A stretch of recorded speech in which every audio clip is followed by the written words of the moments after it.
I won millions in the lottery and decided not to tell anyone. Instead, I asked my family for help as a test. Most of them suddenly couldn't spare a dime, though they had no issue showing off vacation photos online. Only one person actually helped me. Buckle up, Reddit. This one's long, but worth it. 3 years ago, my life changed forever, though not in the way you might think. Yes, I won the lottery, but the real story began afterward, when I learned who my family truly was. Some background first, because context matters. I'm a 36-year-old man living in Columbus, Ohio. For most of my life, I was what you'd call the extra sibling. Not the golden child, not the black sheep, just the one everyone forgot about. You know the type. Decent grades, stayed out of trouble, but never special enough to stand out. I worked as a diesel mechanic for a freight company, pulling 12-hour shifts in freezing garages fixing big rigs. My supervisor was one of those old-school types who believed shouting was a form of leadership. The pay was barely enough to cover rent for a duplex that had seen better days, probably last updated during the Clinton era. My family situation was complicated. To put it mildly, let me introduce you to the cast of characters who made my upbringing so memorable. My older brother, Derek, is 39 and has always been the golden boy. Our parents helped him buy a construction business right after college, not with a loan, but with outright gift money for equipment, down payments, and startup costs. Derek replaces his truck every couple of years, constantly posts motivational quotes about hard work, and genuinely believes he's self-made. The irony is almost impressive. He brags about how he built his empire from nothing, conveniently forgetting that his foundation was laid with our parents' money. He's also the kind of guy who can't mention an item without dropping the price tag. Just picked up this $80,000 truck, he'll say casually. You know how it is when business is booming. No, Derek, I really don't, because some of us had to build our lives without a trust fund. Then there's my younger brother, Kyle, 31, still living in our parents' basement. He's always between opportunities and constantly working on the next big thing, which usually means playing Call of Duty until 3 a.m., while mom brings him sandwiches cut into triangles like he's still in elementary school. Kyle has a talent for making unemployment sound like entrepreneurship. Every few months, he's got a new genius idea, an app, a cryptocurrency, or a startup. Each one supposedly destined to make him millions. Spoiler alert, none of them ever do. My sister Sarah is 33, a single mom working part-time at a salon. She's raising her 8-year-old daughter, Emma, almost entirely on her own after her ex decided fatherhood wasn't for him and moved to Phoenix. Sarah barely makes rent every month, but she never complains. She's the kind of person who posts pictures of her daughter's school projects with captions like, "So proud of my little artist," while quietly rotating the same 3 outfits because every spare dollar goes to her kid. And then there's me, the invisible one. When I lost my apartment at 28 because the landlord sold the building, guess who didn't get offered a couch to crash on? That's right, the same family with an unused finished basement. Except for Kyle's gaming setup. Instead, I spent 6 weeks sleeping in my truck, parking in different lots around town, showering at the 24-hour gym, and trying to hold on to some dignity while my life unraveled. The breaking point came a year later when my truck's transmission died. It wasn't just an inconvenience, it was a crisis. No truck meant no work, and no work meant no way to fix it. The repair cost was $3,200. My checking account had $180. So, I swallowed my pride and called Derek. I explained the situation, asked for a loan, not a handout, and even offered to pay interest and take on extra hours at his company to pay it back. Derek listened to the entire story, then started laughing. Not a small chuckle, full-blown laughter, like I'd told him a joke. When he finally stopped, he said, "Maybe it's time you accept that you're just not cut out for much. Some people are made for success, and others, well, others aren't." That sentence stuck in my head like a splinter. For years, every time I failed or struggled, I could hear Derek's voice repeating it. I ended up taking a payday loan at 400% interest to fix the truck. It took 8 months to pay off. During that time, I lived on ramen noodles and peanut butter sandwiches just to stay afloat. Fast forward to 3 years ago. It was a Friday night in February, and I just finished one of those exhausting shifts that make you question your life choices. 12 hours of crawling under frozen trucks, getting hydraulic fluid in my hair, and being blamed for problems that weren't mine. I stopped at a gas station on the way home, partly for gas, partly because my truck's heater was failing and I needed warmth. The place was nearly empty, just me, the cashier, and a trucker grabbing energy drinks for an overnight drive. I had $47 in my wallet, which had to last until the next paycheck. Gas cost $35, leaving me $12 for weekend food. Then I noticed a display of scratch-off tickets behind the counter. Now, I'm not a gambler. I'd bought maybe 5 lottery tickets in my life, all losers. But that night, something pushed me. Maybe exhaustion, maybe Derek's voice in my head, maybe just the absurdity of being 33 and broke. "Give me one of those $10 tickets," I said, pointing at a game called Millionaires Club. I usually would have scratched it at home, but the truck was cold and the store was warm, so I did it right there. First box, $500,000. Okay, that's the grand prize amount. Nothing strange. Second box, $500,000. Weird coincidence. Third box, $500,000. My heart skipped. I flipped the ticket over, read the rules twice, then a third time. 3 matching amounts wins that amount. I had just won $500,000. But it got better, or crazier. Looking closer, I realized I'd misread it. It wasn't $500,000. It was $20 million. After taxes, that came out to about $13.4 million. I stood there for 5 solid minutes, staring at the ticket, waiting for someone to tell me it was a mistake. The cashier asked if I was okay. The trucker offered me a seat. I muttered something about needing air and stumbled outside. I sat in my truck, engine running, just staring at the ticket. I took photos of it from every angle. Then I called the Lottery Commission's 24-hour verification line, hands shaking as I entered the serial number. "Congratulations," said the automated voice. "This appears to be a winning ticket. Please contact our office during business hours to begin the claim process." I drove home in silence. Didn't even turn on the radio. When I got there, I sealed the ticket inside 2 Ziploc bags and placed them in my fireproof safe. Then I sat on my couch and stared at the wall until sunrise. The lottery office opened at 8 a.m. Monday.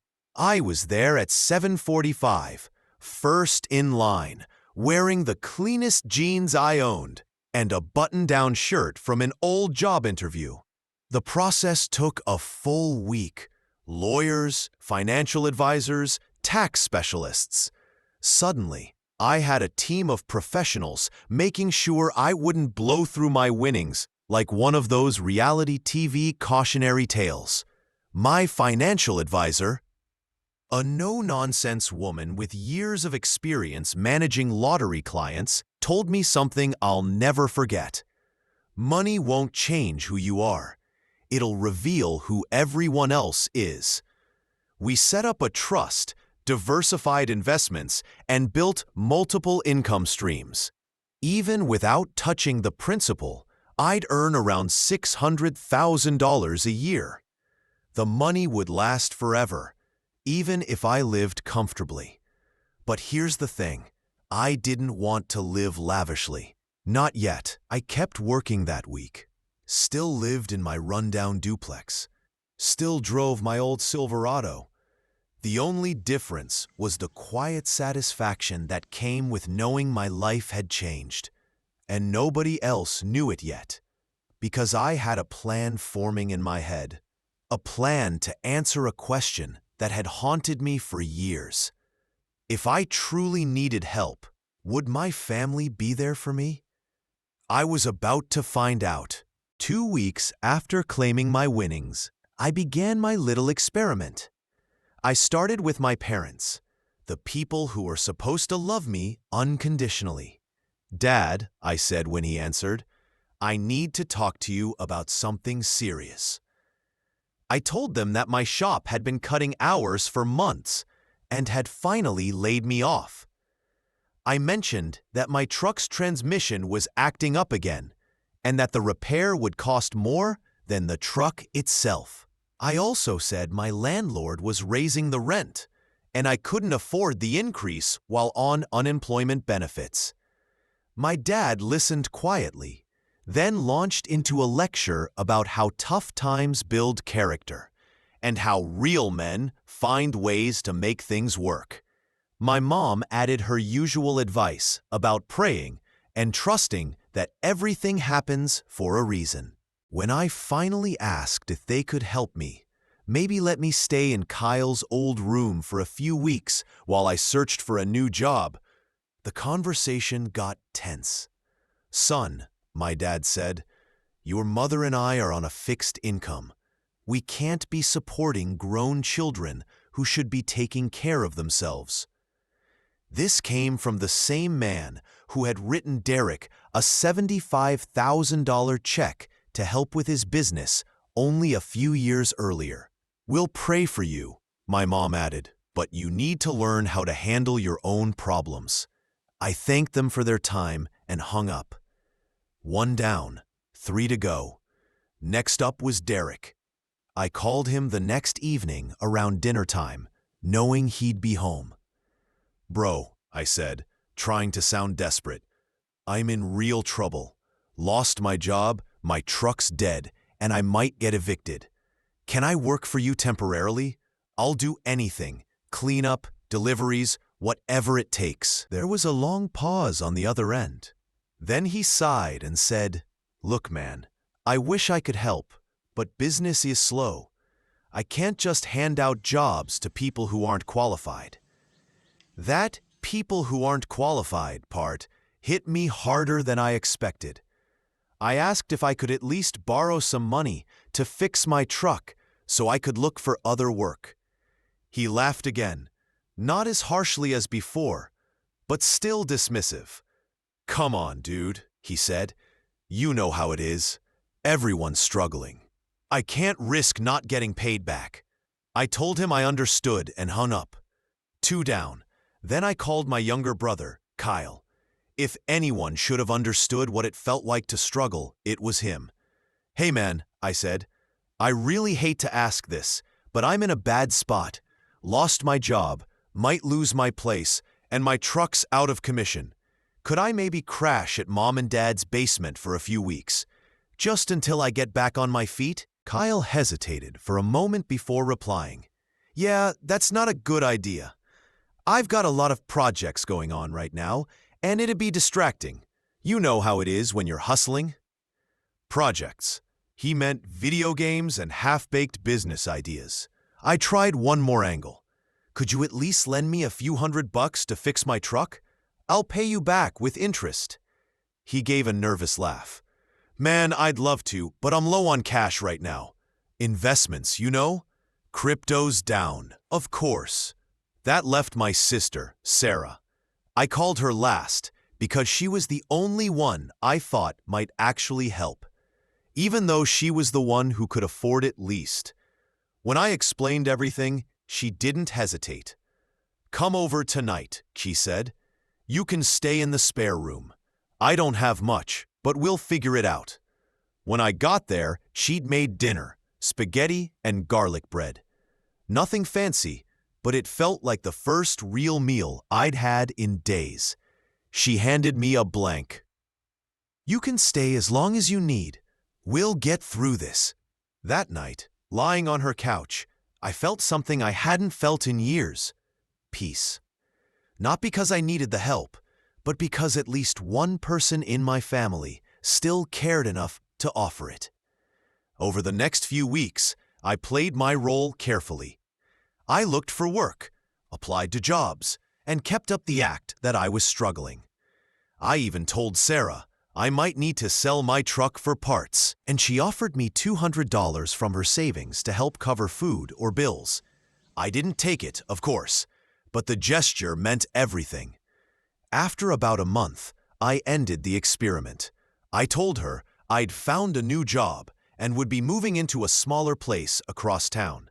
She hugged me and said she was proud of me for not giving up. If only she knew. The next step was deciding how to handle the others. I didn't want revenge. That's not who I am. But I did want accountability. I wanted them to see who they had become. So I waited. For about 6 months, I quietly set things up. The trust, the properties, the investments, everything. Then I invited the whole family over for what I called a life update dinner. I told them I wanted to celebrate getting back on my feet after a tough year. Everyone came. Derek showed up in his newest truck. Kyle arrived late, holding an energy drink and wearing sweatpants. My parents brought a casserole. Sarah came last, with Emma. We sat around the table making small talk until Derek asked, "So, what's the big news? Got yourself a new job?" I smiled and said, "Something like that." Then I told them the truth, that I'd won the lottery months ago. $13.4 million after taxes. For a moment, no one said anything. Then the room exploded. My mom gasped. My dad asked if I was joking. Kyle swore loudly. Derek just sat there, staring. When I explained that I hadn't told anyone because I wanted to see how people would react when I needed help, the silence returned, heavier this time. I looked at Sarah and said, "You're the only one who offered to help when I had nothing. You didn't ask questions. You didn't make excuses. You just showed up. That's why I'm going to show up for you now."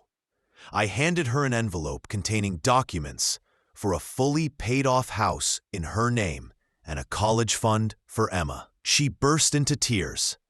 My mom tried to speak next, asking if I planned to do something for the family. My dad nodded along.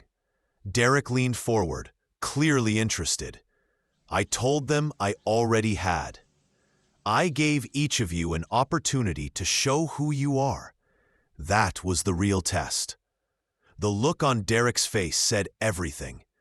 Kyle tried to backpedal, mumbling that he didn't realize how bad things were, and if he had, he'd have helped. My mom said I shouldn't have tested them. That family doesn't do that. But I reminded her that family also doesn't turn their back on one of their own when things get hard. The dinner ended awkwardly. Sarah thanked me 100 times. The others left without saying much. After that dinner, things were never quite the same. Sarah and I grew closer than ever. She never once brought up the house or the college fund again, except to say thank you. She still works at the salon, not because she has to, but because she loves the people there. I told her she'd earned that stability and she deserved to live her life without worry. The rest of the family reacted exactly how I expected. My parents called a few days later, saying they were proud of me, but also hinting that a little extra help would make retirement more comfortable.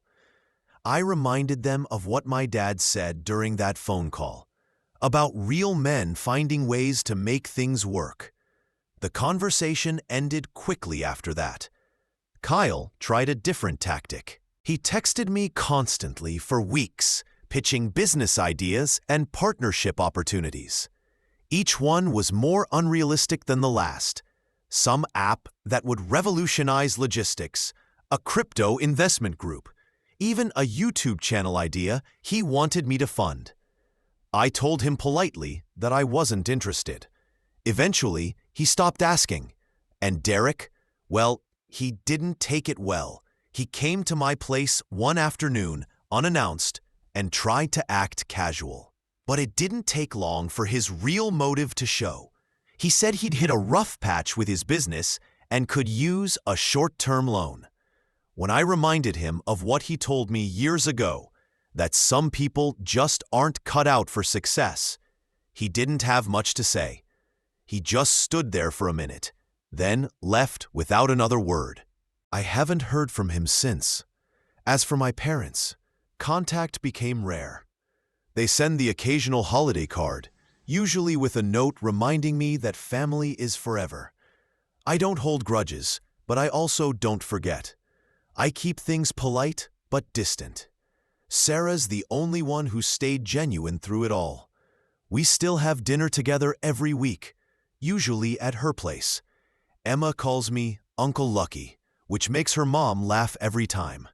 Financially, I kept my life simple. I bought a modest house outside Columbus, nothing flashy, and a small cabin near a lake where I go when I need quiet. I still drive a truck, just a newer one. I donate regularly to local charities, especially ones that help struggling mechanics and tradespeople. The money gave me freedom, but not the kind people imagine. It's not about fancy cars or vacations. It's about peace, the kind that comes from knowing I'll never have to beg anyone for help again. Sometimes I think back to that gas station, that cold February night, and wonder what would have happened if I hadn't bought that ticket.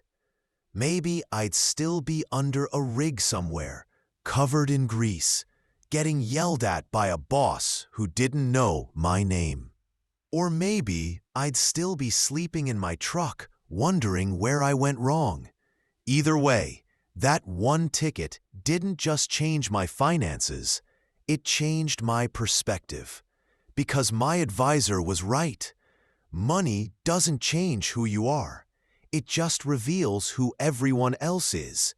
When I look at my family now, I don't feel anger, just clarity.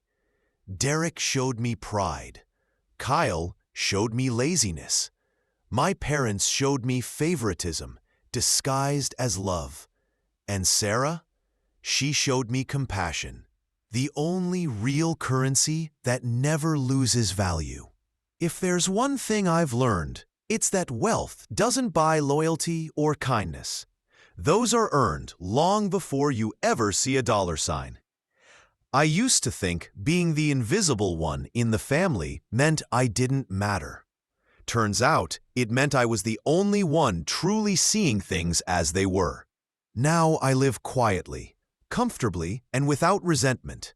I don't flaunt my wealth, and I don't chase approval. I help who I can, when I can, and I never expect anything in return. Because when life tested my family, only one person passed, and that was all the proof I needed. When I told Derek I was trying to get back on my feet, he stayed silent for a while. Then he said, "You know what? I might have something for you." For a moment, I felt hopeful. Maybe I'd misjudged him. Maybe family really did look out for each other. I need someone to clean the office and workshop after hours, he continued. It's $8 an hour, maybe 15 hours a week. Just something so you're not sitting around doing nothing.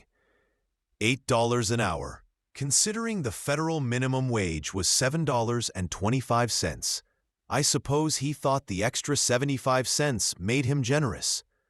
Derek, I said, I was making $22 an hour at the shop. I've got 15 years of mechanical experience. Don't you have any real mechanic work? Look, he said, his tone turning sharp. Beggars can't be choosers. Take the janitor job or don't, but stop expecting handouts just because we're related. Handouts, as if asking for work was the same as asking for charity.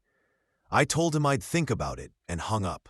Kyle's response was exactly what I expected. Dang, bro, that sucks. I'd help if I could, but you know how it is. Yeah, Kyle, I knew exactly how it was. He was 31, and his biggest monthly expense was Xbox Live. But Sarah, she was different. I called her last, partly because I didn't want to involve her, and partly because I already knew she'd try to help, even though she couldn't afford to. Oh my God, she said when I finished explaining my situation. Why didn't you call me first? Before I could answer, she was already making plans. Can you come over tonight? Do you need food? Warm clothes? I don't have much, she said, but I've got $60 in my emergency fund, and you can have it. My couch is always open for as long as you need. $60. From someone who had to choose between groceries and gas every week. Sarah, I can't take your emergency money, I told her. Yes, you can, she interrupted. That's what family does. We take care of each other. She drove over that same night with the cash, a bag of groceries, and a container of leftover spaghetti and meatballs. She made up the couch with her own sheets and pillows, gave me a spare key, and told me not to worry about anything except getting back on my feet. That $60 meant more to me than all $13 million sitting in my bank account. While my family thought I was struggling to find work, I was quietly building something I'd dreamed about for years. Using a shell company, I bought a small warehouse on the outskirts of town.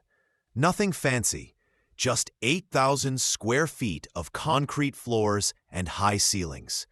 I converted it into a custom truck and off-road vehicle shop. Not just basic repairs, full custom builds. Lift kits, high-performance engines, custom paint, the works. It was everything I'd always wanted to do, but never had the funds for. My first 2 employees were Dave and Manny, guys I'd worked with at the freight company. They were the ones who gave me rides when my truck was down, covered my lunch when I was broke, and treated me like a person instead of a problem. When I offered them jobs at double their old salary plus full benefits, Dave teared up. Manny asked 3 times if I was serious before signing the contract. How'd you get the money for all this? Dave asked, looking around the new shop. I got lucky, I said, which was technically true. Setting up the business took 6 months of planning, licenses, insurance, equipment, inventory. I learned more about running a business in those 6 months than Derek had in his entire pampered life. The best part was how invisible I stayed. Everyone in town knew about the new shop, but no one connected it to me. As far as most people knew, I was still an unemployed mechanic who might have moved away. When I saw my family, I kept up the act, always looking a bit tired, always thankful for whatever help Sarah offered. She never once made me feel like a burden. During one visit, she mentioned Derek's construction company was having issues. Clients were complaining. Projects were behind schedule, and he'd let go of 2 workers. He's been stressed, she said. He even snapped at Emma for being a kid. I told him if he talks to my daughter like that again, family or not, we're done. That caught my attention. Very interesting. About 8 months into my so-called unemployment, I did something that felt even better than winning the lottery itself.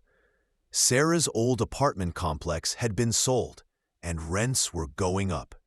She called me crying one night, saying her landlord wanted to raise the rent by another $200 a month.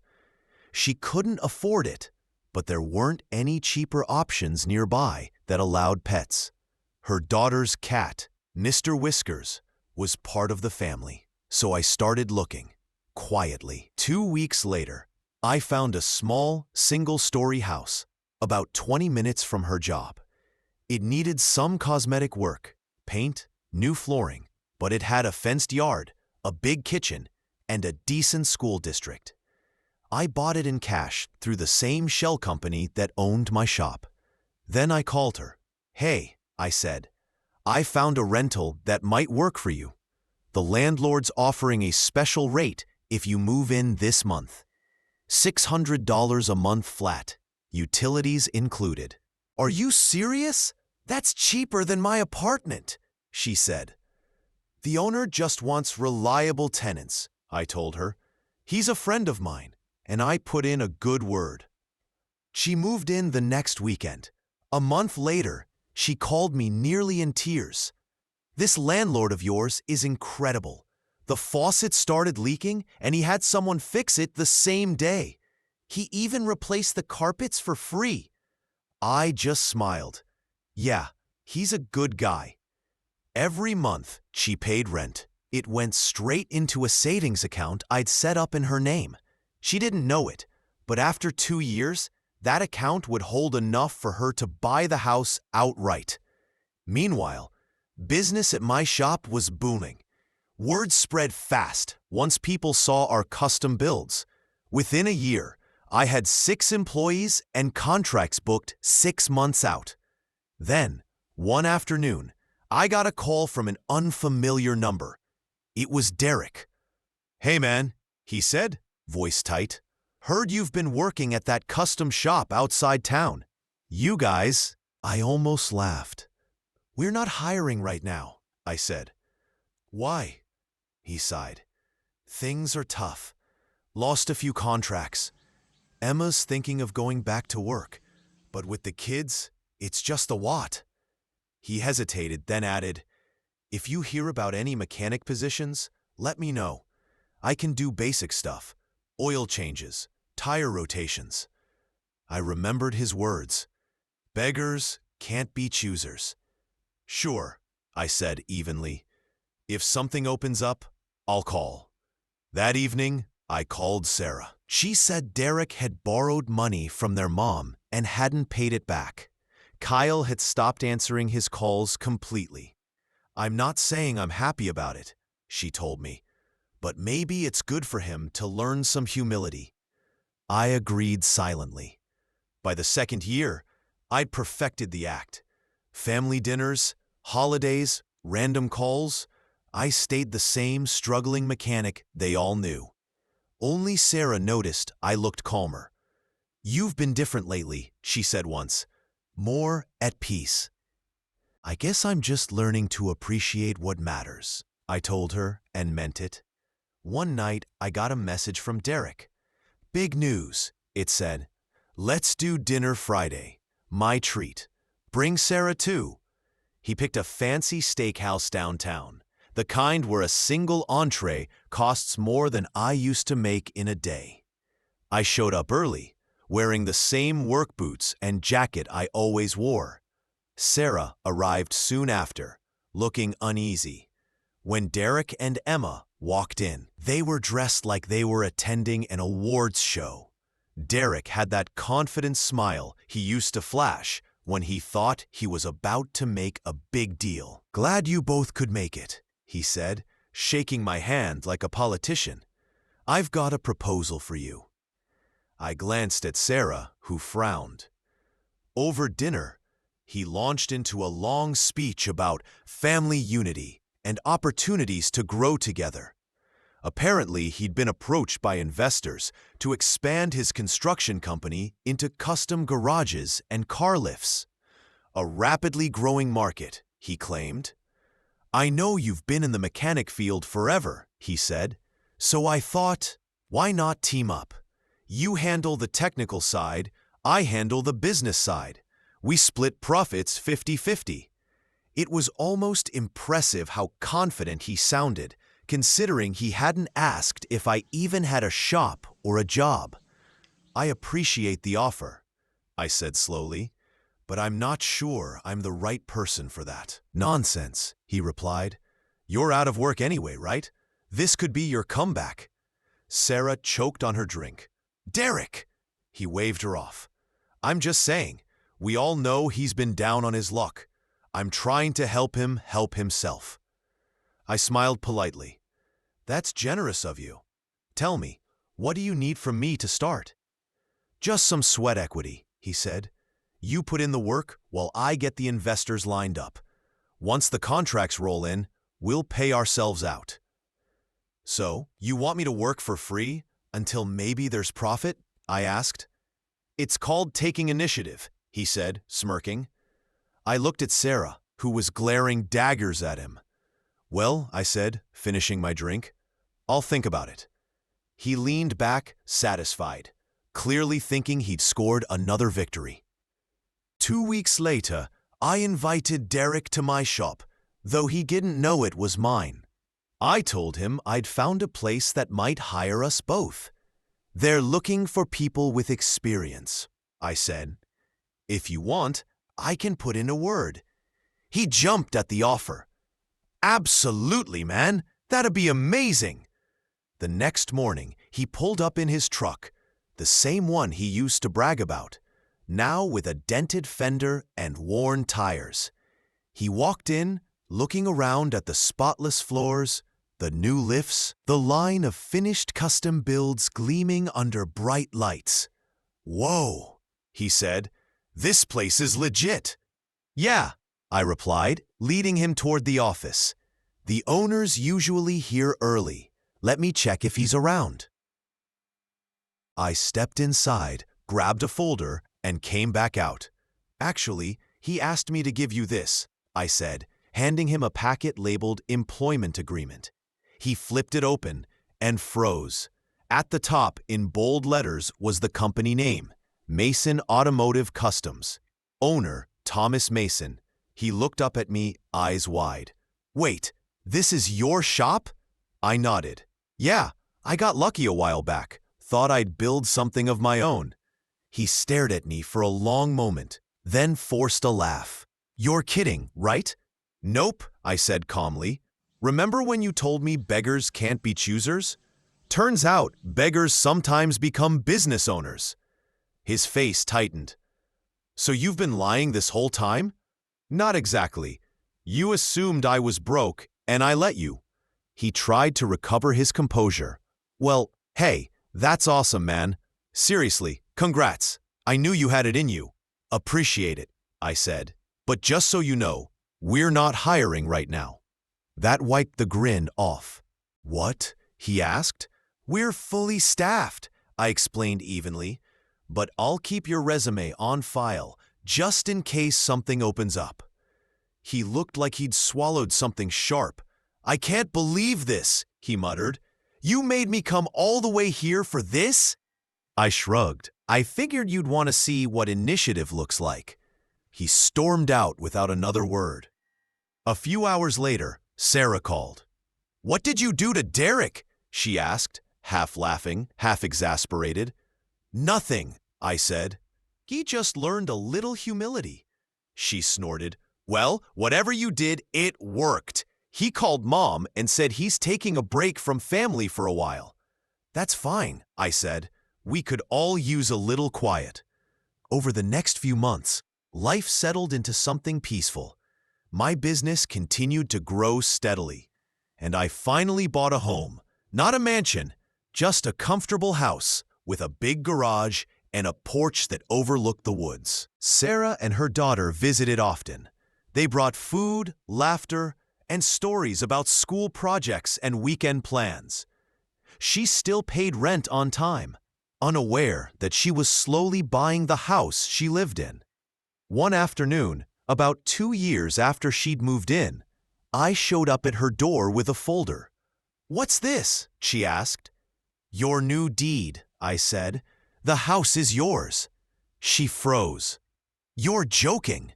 I shook my head. "You've been paying yourself all this time. Congratulations, homeowner." Tears welled in her eyes. "Tom, I don't even know what to say." "Say you'll keep visiting," I replied. She hugged me so hard, I almost lost my balance. "You're the only good one left in this family," she whispered. I didn't correct her. Months later, I heard through town gossip that Derek's company had folded completely. He'd burned through his savings and was working part-time doing odd jobs. Kyle had moved away. Our mother had gone to live with Sarah, who took her in without hesitation. When I stopped by to visit one weekend, I found Mom sitting on Sarah's porch, sipping tea and smiling. "Your sister's got a heart of gold," she said. "She always did," I replied. She nodded thoughtfully. "You too, you just hide it better." I laughed softly. Maybe. Before I left, I slipped an envelope into Sarah's mailbox. A check large enough to cover her daughter's future college tuition. I didn't leave a note this time. She'd figure it out, eventually. Driving home that night, I realized I didn't feel angry anymore. Not at Derek, not at Kyle, not even at myself for pretending. The whole test had shown me something I wouldn't have learned any other way. Money doesn't change who people are. It only reveals it. And while some people fail that test miserably, a few, like Sarah, pass it with quiet grace. So when people ask if winning the lottery changed my life, I tell them the truth. It didn't change me. It just showed me who really mattered.